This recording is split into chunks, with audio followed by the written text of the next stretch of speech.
I am curious from our last conversation, what's transpired, but other than that, has there been anything else that's been like noteworthy?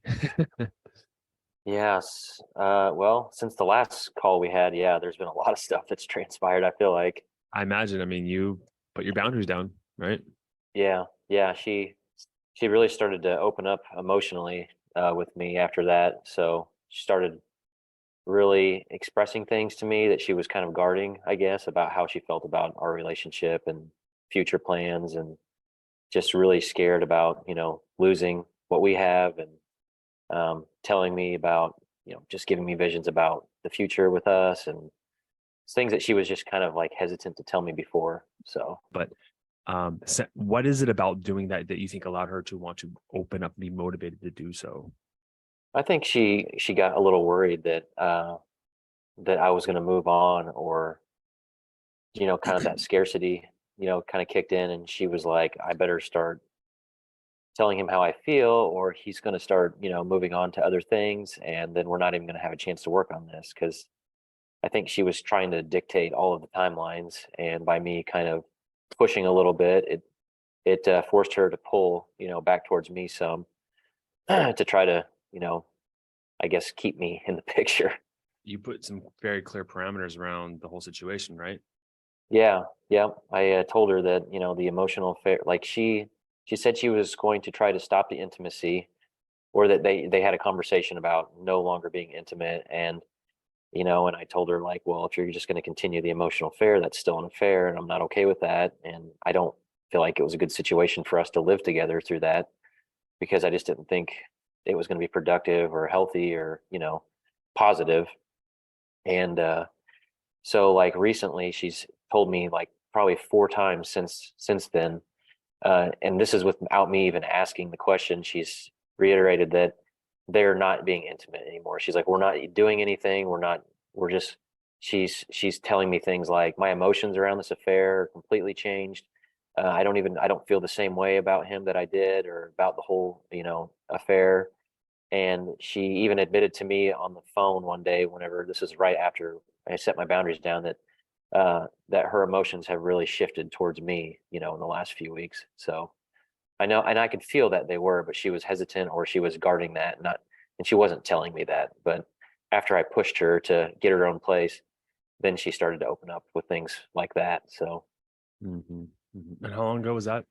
Right, that was like a couple weeks um, ago. yeah, maybe like 3 weeks ago now. Yeah. So, Mhm. like, right after that, like the week after, she really started telling me, she was saying things like, I want to work on the marriage.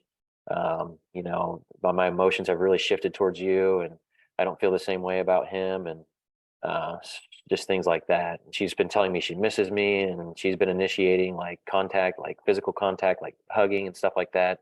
Even giving me kisses on the lips, which not something that's happened for a long time. So, saying I love you, she's initiated I love you, like, whenever we leave or whatever. So, Besides setting those strong boundaries, there's a lot of things you've transformed. You got a haircut since joining the program. Like a lot of things have changed. But what are, and this may be hard, I'm putting you on the spot, so I recognize that. But what are maybe 3 different objective or measurable behavioral, right, things that you've done since joining this program that have also contributed to her kind of shifting her feelings toward you?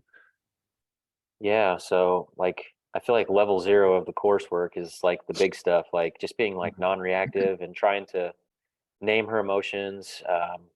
Just always trying to be like a good listener, and like letting her know that she's being understood. So, to give you an example, this is since we last talked, but we had this really crazy interaction one day, but she ended up giving me this big hug one day, and she was just like, had her head buried in my chest, and what she's told me was exactly what we want our wives to say. She said, I feel really safe when I'm with you. And I don't even know if she's ever said that. And she didn't mean it like in a physical way. She meant it like in an emotional Oh, way. emotional, yeah. And I've never been an emotional safe place for my wife. So, to hear her say that, I was like, yes, yeah, that was amazing. You know what? No, it's funny, man. Like this is evidence that of how much you've grown, because like most guys when they first come into the program, win for them is like sex, which is great, and all the other stuff. But like because you're aware of how important that is, that's the fact that you're able to recognize that's a huge win. Like, right? Because that safety is the bottom rung that she needs to be with a guy, right? Yeah, yeah. And so other things I would say are just looking for like positives in the shittiest scenarios. So like I basically, and I've communicated all this to her, but I have told her things like, I'm really glad that this affair was secret for so long because it allowed me to do all this work on myself without having that be a distraction and keep me from being able to do this. Because honestly, don't know if I would have been able to focus on myself had I known this whole time. How many men can like take something like an affair and be like, I can see the positive in it, Yeah, you know? yeah, it's just, and I can see that if we ever got back together like this, we would actually have like a happy, healthy relationship, or at least that's what I envision.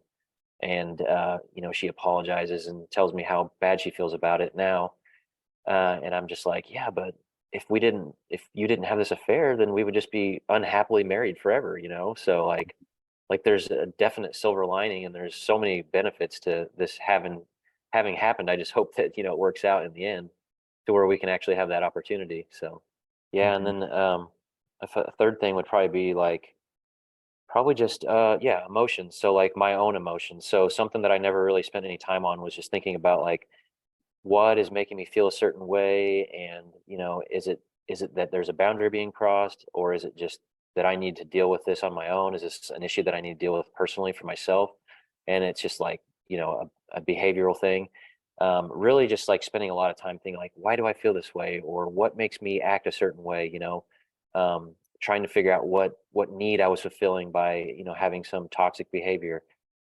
Just doing stuff like that, just spending days at a time really trying to recognize my own emotions and really just deep dive into how I feel is something that I never spent any time with. And I think that it used to cause me to have like just like angry outbursts, because I was always bottling in my emotions, never sharing them, never expressing them.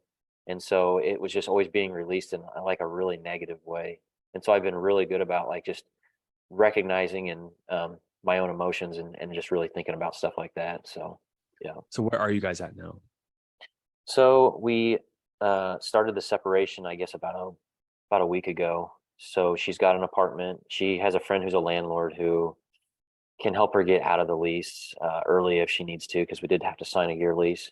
So she's just getting settled into an apartment, and things are still like really good between us, and um, still like good interactions. And she's basically said like multiple times, like, this isn't going to be forever. This isn't going to be for that long, And she said like, I want to be happy together as a family, things like that. So she's trying to look for positives in this too. And like we're redoing a house right now that we bought a little over a year ago. So we've been able to clear out a lot of the clutter, and in some areas that we could potentially finally get to work on some parts of the house. And so we're trying to look for positives. And um, yeah, so yeah, it's good. Yeah, everything seems to be going okay. She still sees this other guy some, but she keeps telling me that like they're not intimate, and she's not doesn't feel the same way about it. So Not to press things, but I'm always wanting to challenge you and,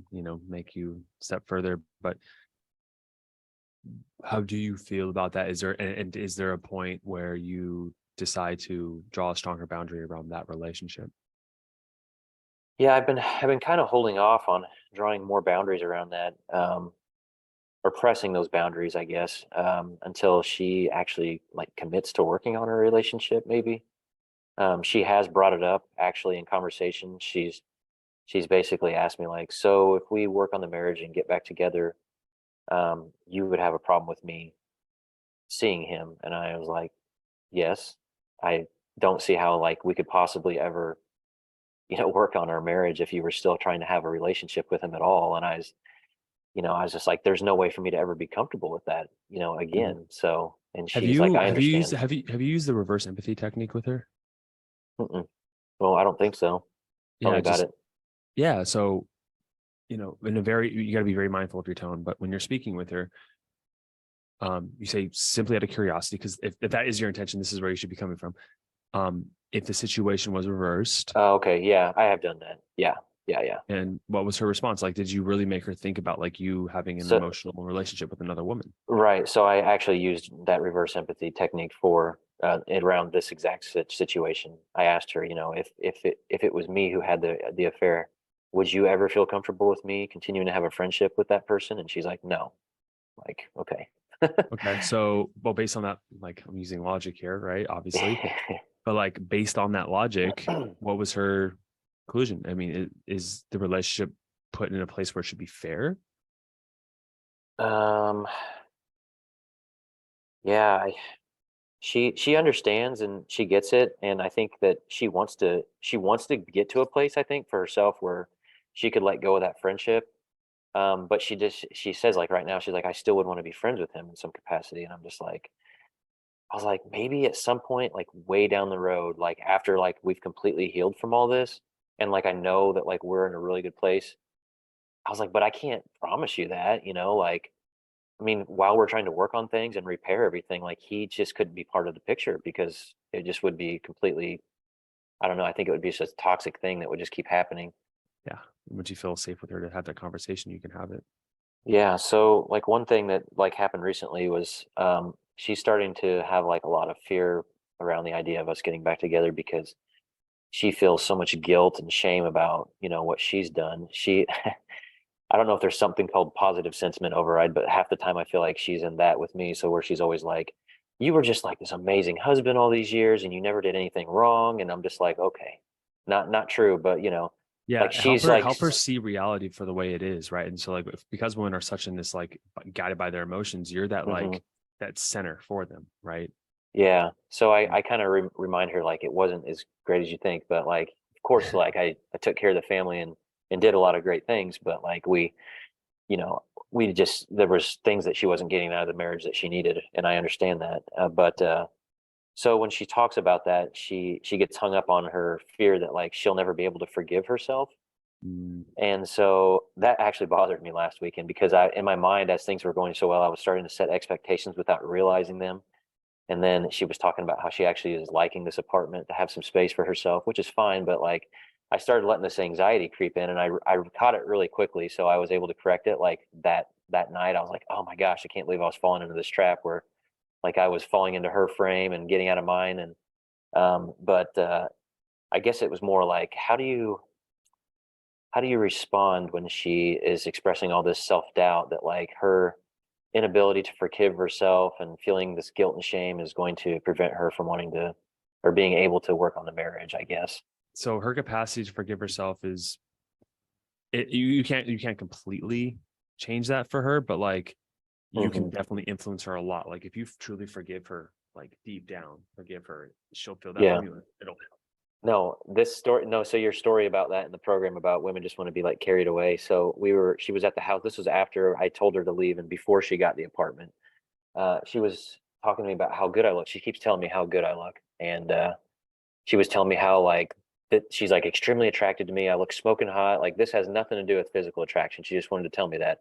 And then I was telling her about, oh yeah, I've gained like 20 pounds since this program started. I was like a skinny guy, so I wasn't like somebody that needed to lose weight. And I've been working out 6 days a week. And then she says, "Can you pick me up?" I'm like, "What do you mean? Like just throw you over my shoulder and carry you?" And she's like, "Yeah." I'm like right now? And she goes, "Yeah."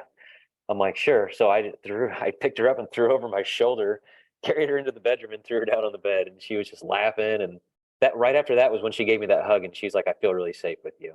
Like, and I just thought about, I don't know what video it was, but just women just want to be like picked up and carried off. And I'm like, oh my gosh, I I don't can't think believe I this is told this. happening. I don't think I told this in the marriage program because I always have to be careful with like stories like this. But um, there was a time where there's this girl where I had a huge crush on her right in college, and when I first met her, first couple times like through mutual friends, she gave me no attention.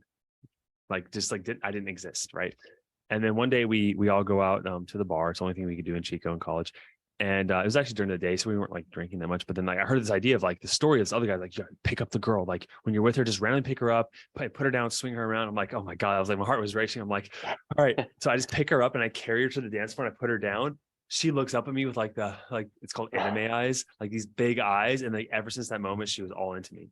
And it's like there's this something psychological in a woman's brain where it's just like that dominance and that leadership and just like I'm just gonna take you. Obviously, you're aware of like consent, right? This is why it's so tricky. But like you just go after what you want. And it's just biologically women are just like, he's my, he took me, like he's mine. Like, you know what I mean? It's pretty deep inherent in a girl's psychological brain. And like emotionally, Paul, with this story is like, how can you emotionally pick her up and say, no, we're doing this. Like, you're mine. I'm devoting to you. Like, you're my woman. Like, we gone through tough times, but I'm here for you. And I'm taking you with me to my life. Like, I'm living this amazing life and you're coming with me. Like, that is what she wants. Like, women say they want to go, like, you're always going to say, I want to go on an adventure. I want to go have fun. Like, for them, you're on this ship, you're going that direction, Paul. And like, she can come with you. Right. So yeah, Paul. All right, man.